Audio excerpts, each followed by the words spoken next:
পুরান ঢাকার ইসলামপুরে বুড়িগঙ্গা নদীর তীরে অবস্থিত। এটি পূর্বে ছিল ঢাকার নবাবদের প্রাসাদ। বর্তমানে এটি জাদুঘর হিসেবে ব্যবহৃত হচ্ছে। আজকের ভিডিওতে এর ইতিহাস সম্পর্কে জেনে আসি।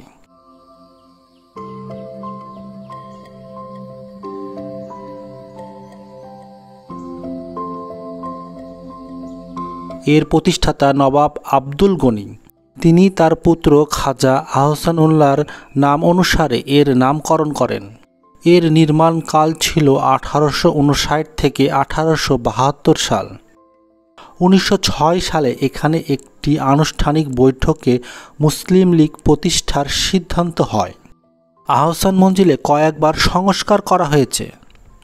সবচেয়ে বড় সংস্কার করা হয়েছে অতি সম্প্রতি। এখন এটি একটি জাদুঘর। 18শো শতাব্দীর মাঝামাঝি সময়ে জামালপুর পরগনার জমিদার শেখ এনায়েত উল্লাহ আহসান মঞ্জিলের বর্তমান স্থান রংমহল নামে একটি প্রমোদ ভবন তৈরি করেন। পরবর্তীতে তার পুত্র রংমহলটি একটি ফরাসি বণিকের নিকট বিক্রি করে দেন। বাণিজ্য কুঠি হিসেবে এখানে দীর্ঘদিন পরিচিত ছিল।